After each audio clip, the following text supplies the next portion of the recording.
దాని తర్వాత స్థానికులు చూస్తే ఆయన బతుకున్నట్టుగా ఊపిరి ఉన్నట్టుగా అర్థమయ్యి వాళ్ళు ఇమ్మీడియట్గా హాస్పిటల్కి తీసుకెళ్ళగలిగారు. పోలీసులకు ఫోన్ చేస్తే పోలీసులు వచ్చి హాస్పిటల్కి తీసుకెళ్లారు. హాస్పిటల్లో ఆయన కోలుకుంటున్నాడనే వార్త అయితే వస్తుంది. అయితే ఇప్పుడు పోలీసులు వీళ్ళు ఎవరు ఏంటి అనేది ఆరా తీయడం మొదలుపెట్టారు. ఆ క్రమంలో మహారాష్ట్రలో వీళ్ళు దాక్కున్నారని చెప్తున్నారు. వాళ్ళని అరెస్ట్ చేశారు. అందులో ప్రధానంగా అసలు ఎవరో కాదు, ఇతని మామూలుగా అయితే ఇతని మీద ఎందుకు హత్యాయత్నం జరిగిందనేది రకరకాల పుకార్లు వచ్చాయి. రియల్ ఎస్టేట్ చేస్తున్నాడు, రియల్ ఎస్టేట్కి సంబంధించి హాస్పిటల్ వివాదాలు ఉన్నాయని ఇలాగ రకరకాల వార్తలు వచ్చాయి. కానీ అవేవి కాదు, సొంత భార్య ఇతన్ని చంపించడానికి ప్లాన్ చేసింది అనేది ఇప్పుడు దిగ్భ్రాంతికరమైన వార్త. ఈ భార్య పేరు ఫ్లోరా మరియా. ఆమె గతంలో ఇతను సంగారెడ్డిలో పనిచేసేటప్పుడు, ఈ డాక్టర్ పనిచేసేవాడు. సంగారెడ్డిలో పనిచేసేటప్పుడు ఈ ఫ్లోరా మరియా అనే అమ్మాయి పరిచయం అయింది. వాళ్ళిద్దరూ మధ్య ప్రేమ చిగురించింది, పెళ్లి చేసుకున్నారు. పెళ్లి చేసుకున్నాక ఆమె జిమ్ముకు పోవడం మొదలుపెట్టింది. జిమ్ ట్రైనర్ శామ్యుల్తో ఆమెకు అఫేర్ ఏర్పడింది.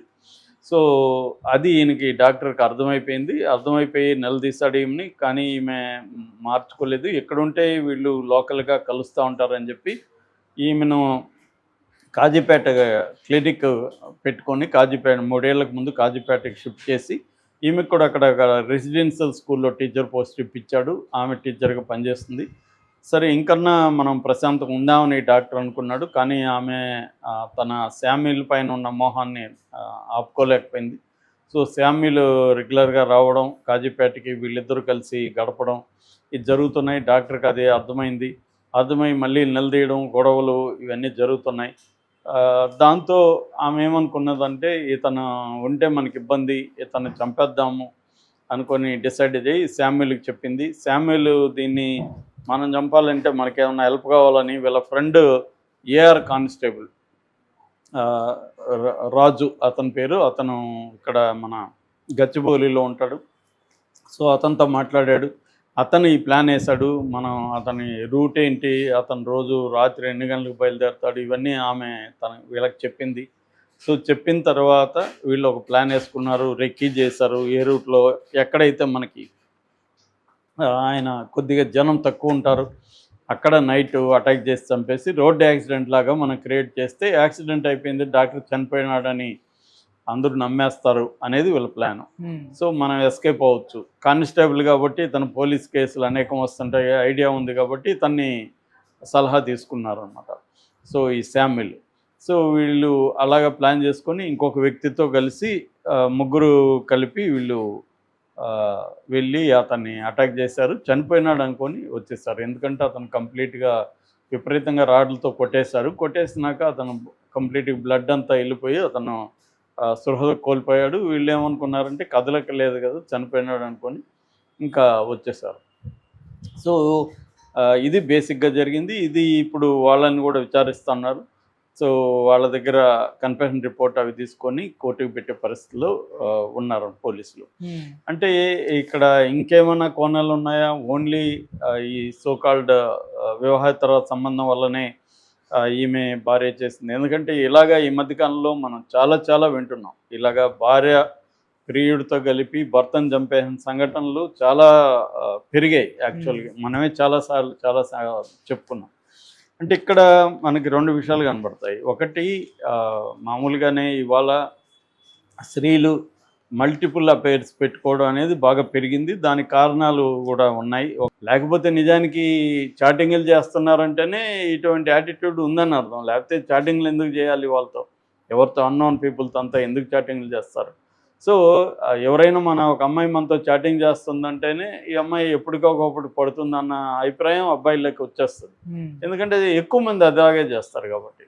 అందుకనే సిన్సియర్గా వద్దనుకునే వాళ్ళు చాటింగ్లు చేయరు. చాలాసార్లు చెప్పేస్తారు కూడా, నేను చాటింగ్ చేయనని ముందే డిక్లేర్ చేస్తారు. వాళ్ళు పర్సనల్గా వెళ్ళినా కూడా చేయరు. కానీ అలాంటి వాళ్ళు కూడా అబ్బాయిలు ట్రై చేస్తూనే ఉంటారు. సో ఈ యాంగిల్లో ఇంతవరకు ఓకే. అంటే ఎప్పుడైనా అది క్రైమ్ కానంత వరకు ఓకే. కాకపోతే ఏంటంటే ఈ అమ్మాయిలకి కానీ అబ్బాయిలకి తెలియాల్సింది ఏంటంటే, నువ్వు నా ఇష్టం వచ్చినట్టు ఎంజాయ్ చేస్తావని, నాకు ఫ్రీడమ్ ఉందనుకోవడం రాంగ్. ఫస్ట్ అంత ఫ్రీడమ్ ఏమి ఉండదు సమాజంలో. రెండోది ఎంజాయ్మెంట్ అనేది సంబంధాలన్నీ కూడా ఎమోషనల్ రిలేషన్షిప్స్గా మారిపోతాయి. ఎంత ఫిజికల్గా ఉందాం అనుకున్నా ఫిజికల్ అనేది ఎమోషనల్ దీనికి దారితీస్తుంది. ఎమోషనల్లో ఏమవుతుందంటే పొసెసివ్నెస్ వస్తుంది, జలసీ వస్తుంది. సో తర్వాత నాకు కావాలనుకున్నప్పుడు ఈ అమ్మాయి దొరకదు, ఇంకొకరితోనూ తిరుగుతూ ఉంటుంది. దాంతో నాకు కోపం వస్తుంది, నాకు దక్కలేదు ఈ అమ్మాయిని. ఇలాగా అబ్బాయిలు అమ్మాయిల మీద యాసిడ్లు పోయడాలు లేకపోతే చంపడాలు అనేవి పెరుగుతున్నాయి. అట్లాగే అమ్మాయిలు కూడా ఏమైంది, ఈ మధ్య అమ్మాయిలకు కూడా డబ్బులు ఉండడం, అమ్మాయిలకు కూడా తమకు నచ్చినట్టు ఉండడం, దాన్ని ఎవరైనా వ్యతిరేకిస్తే వాళ్ళని చంపేద్దామన్న దీనికి వెళ్ళిపోయారు. సో వీళ్ళకి కూడా ఏమైందంటే లాయర్లను పెట్టుకొని కోర్టులు ఇవన్నీ డీల్ చేసి కొంత డబ్బు ఉంది, భర్తలను చంపేస్తే వాళ్ళ ఆస్తులు కూడా వస్తాయి. చంపేసి మహా అయితే అతను ఎవరు తిరుపతి రాయల్, కిరణ్ రాయల్ ఆడియోలో చెప్పినట్టుగా ఒక 40-50 రోజులు జైల్లో ఉంటాను, బెయిల్ మీద బయట వస్తా, మళ్ళీ ఏమవుతుంది డబ్బులు పెట్టుకుంటా అని అతనికి ఆ క్లారిటీ ఉంది. అదేవిధంగా చాలామందికి కూడా క్లారిటీ ఉంది. మా అంటే దొరుకుతాము, జైల్లో 30 రోజులు 40 రోజులు ఉంటాం, బెయిల్ వస్తుంది, దాని తర్వాత మనం ఎంజాయ్ చేయొచ్చు కదా లైఫ్ని, ఏమవుతుంది కోర్టులో ఎట్లాగో కేసు నిలబడదు అన్న ధోరణి ఎక్కువగా కనబడుతుంది. సో లేకపోతే ఈమె చదువుకున్నది, ఈమె ఒక టీచరు, ఈమెకు తెలియదా, ఇవన్నీ తెలిసే ప్లాన్ చేసింది. డాక్టర్ని చంపేస్తారు, 4 రోజులు గొడవ జరుగుతుంది, తర్వాత ఏం జరగదు అన్న ఒక ప్లాన్తో ఈమె వెళ్ళింది. అయితే డాక్టర్ తప్పు ఎక్కడ నాకు కనబడుతుందంటే, ఆమెకి ఇంత పిచ్చిగా ఒక అతనితో వెళ్తున్నప్పుడు ఇతను ఆమెను విడాకులు ఇచ్చో ఇంకోటి చేసో బయటకు వచ్చి ఉండాలి.